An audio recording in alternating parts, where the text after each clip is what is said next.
दर्शक भी नमस्कार। हम मानी राधे श्याम पटेल रुआलो देख रहल बानी घंटाघर टीवी। आज हमनी के फिर एक अंतर्वार्ता लेके आ गइल बानी सन रुआलो के बीच में। बीरगंज में अपने के मधेश विश्वविद्यालय स्थापना हो चुकल बा। मधेश प्रदेश सरकार के ई पहल में ई यूनिवर्सिटी अपने के स्थापना भइल बा। कुछ ही दिन बीतल बा, लेकिन सामाजिक संजाल आ मीडिया में एकर विरोध आ एकर अपने के टीका टिप्पणी बहुत किस्म के हो रहल बा कि ई अपने के मधेश प्रदेश जसपा पार्टी के एगो लॉलीपॉप ह। इ सारा विषय पर अपने के जवाब देवे खातिर हमने के मधेश विश्वविद्यालय के वाइस चांसलर उपकुलपति डॉक्टर दीपक साके हमने के आज के गेस्ट बाने। सर के अपने के बहुत बहुत नमस्ते। नमस्ते भाई। ये अपने के जौन मधेश विश्वविद्यालय अपने के गठन होके अपने के स्थापना भी हो गई, ऑफिस भी खुल गई बा, सब स्थापना भइल बा, एकरा बारे में का कहेंगे साहब? ये मधेश विश्वविद्यालय जो स्थापना भइल बा, ये हम मध्य प्रदेश के हम लोग के सब जनता लोग के हम लोग के एगो ये बहुत बड़ा उपलब्धि है।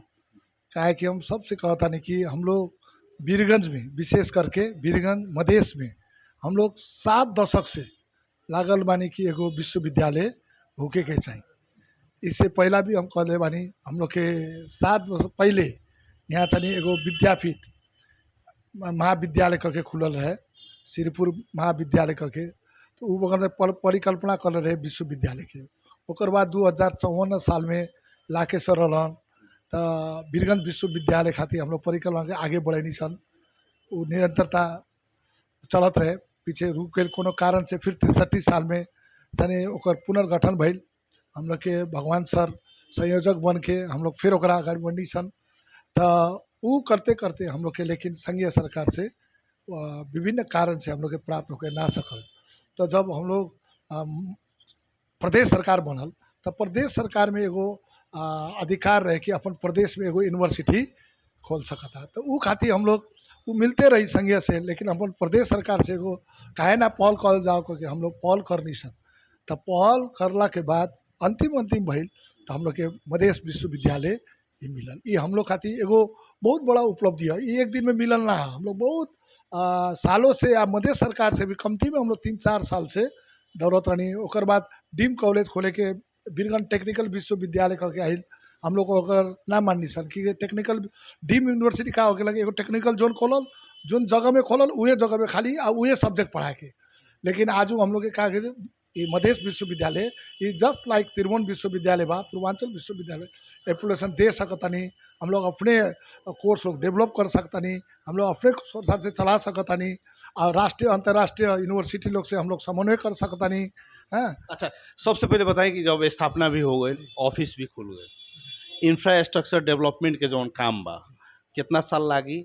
कैरिकुलम बनावेला काम लगभग फॉर्मेशन में आ फंक्शन में आवे में कितना समय? हाँ, ये बुझे के पड़ल। हाँ, ये अब जब भी कहतानी ये सबसे पहला के हम लोग के उपलब्धि भइल मध्य सरकार है। अब ओकर हम लोग के स्थापना होके और इहो एगो खुशी के बात बाकी एकर केंद्रीय कार्यालय बीरगंज में रही आ एकर तनी कार्य क्षेत्र परसा जिला में हम लोग खोल सकतानी। तो वैसे अब हम लोग के का भइल कि अभी तो हमार खाली नियुक्ति भइल बा, अब प्रक्रिया में जाई, अब रजिस्ट्रार के नियुक्ति हुई। ओकर बाद सीनेट गठन होके प्रक्रिया में हम लोग बनी सन।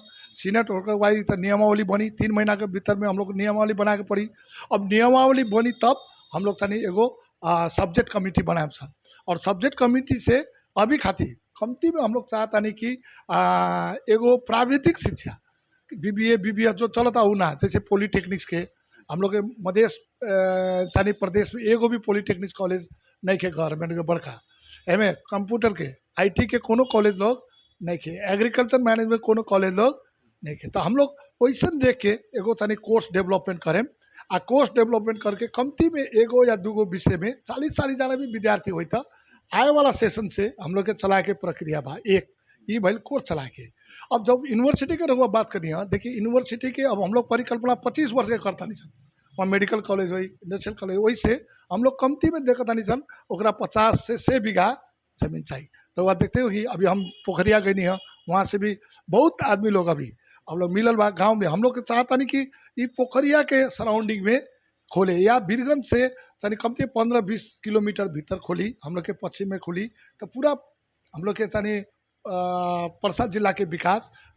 तो वहाँ से हम लोग एक बात बताएं कि ये अपने के यूनिवर्सिटी स्थापना खातिर फिलहाल अपने के मध्य प्रदेश सरकार कितना बजट छूटे? ना हम पहले कहता नहीं तो वो अभी दी तो वहाँ से हम लोग करें। फिलहाल अभी हम लोग के 10 करोड़ रुपया छुटाइले बा मध्य प्रदेश, लेकिन अभी वो आइल नहीं के काहे कि ओकर खातिर तो फिर रेक्टर के रजिस्ट्रार के नियुक्ति होके पड़ल, वहाँ से अभी अकाउंटेंट आके पड़ल। अभी तो हम अकेले बानी, अभी तो प्यूनो नहीं के। आदमी लोग बड़ा बड़ा बात करेला, वहाँ हम बाहरे वाला भी काम हमें करे नहीं, बैठे वाला भी हमें काम करता नहीं।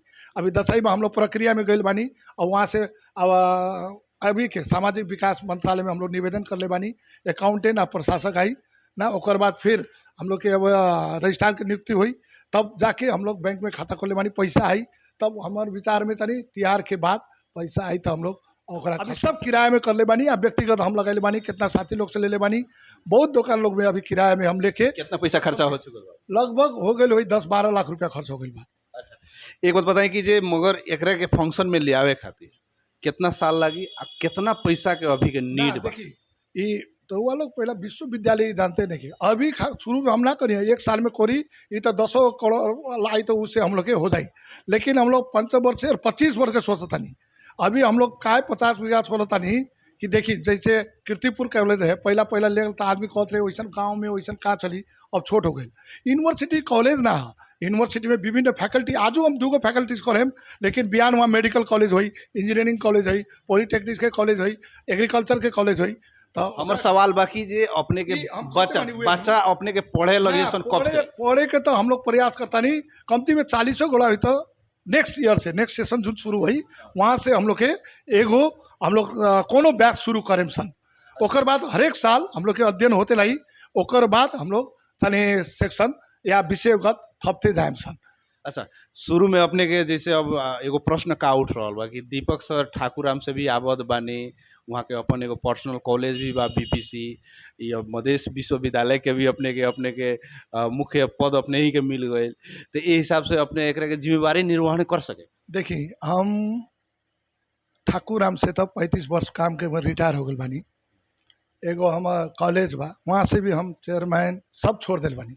देखिए हमरा के कोनो सुख नहीं, हम चाहती तभी त्रिभुवन विश्वविद्यालय के हम वीसी बन सकता नहीं, हम पूर्वांचल में हमारा ऑफर आई रहे, हम बन सके, हम कभी बाहर के हम ना कर रहे, हमारा अपन एगो घराइसी भी हमारे प्रॉब्लम है, लेकिन हम लोग विश्वविद्यालय खातिर बीरगंज विश्वविद्यालय खातिर बीरगंज हम लोग लगते रहनी सर।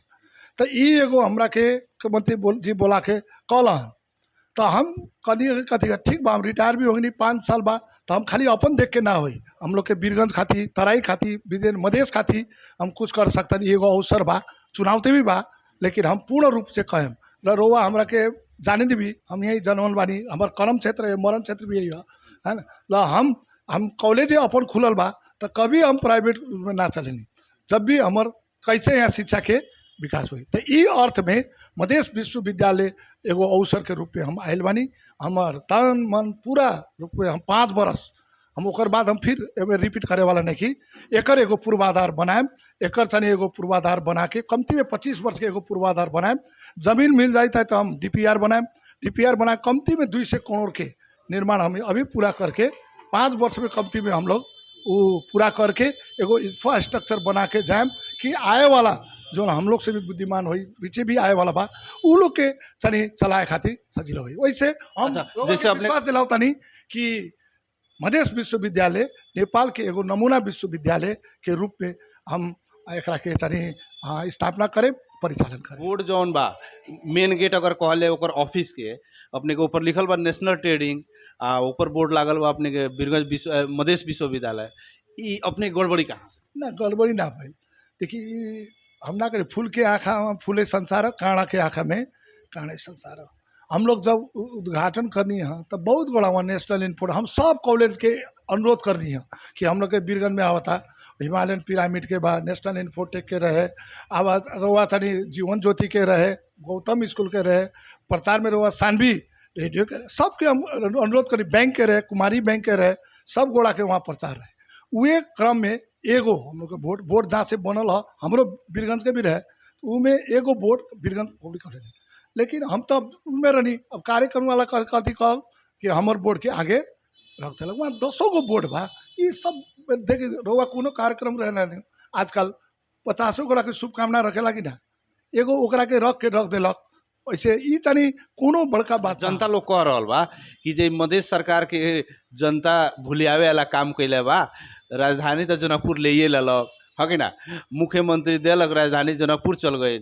ई अपने के बीरगंज के 12 परसा के जनता के भुलियावे वाला एगो प्रोपेगेंडा हुए मधेश सरकार के, आ फिर वोट आ रहा ओकरे चलते विश्वविद्यालय स्थापना। देखी ई जनता लोग नहीं के कहत, कुछ नेता लोग जकरा के नहीं के पहुँचत उ लोग कहता। जनता लोग तो बहुत खुशी बा। हम कहते कनी ई लोग के बूझे के चाहिए, बूझ पता होता काहे कि संसद से पास भइल, विधान से पास भइल, विधायक से यहाँ प्रदेश सरकार सब गोड़ा ये तो अइलू तो संयुक्त सरकार बा, सब गोड़ा के मिली जुली सरकार बा, पास भइल बा। और ओकमे पूरा लिखल बा एकर केंद्र कार्यालय बीरगंज में रही और एकर तनी यूनिवर्सिटी परसा जिला भीतर में उ बना सकता है ना, और एकर कार्य क्षेत्र पूरा प्रदेश सरकार में रही।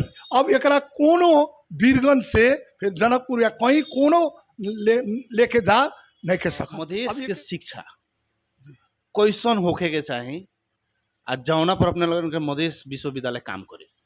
देखिए सबसे पहला का है कोनो चीज के विकास होके खातिर शिक्षा चाहिए, लेकिन शिक्षा कैसन चाहिए ई रउआ लोग बुझी। अभी हम लोग के मधेश में शिक्षा तो बा, लेकिन सर्टिफिकेट बांटे वाला शिक्षा बा एक।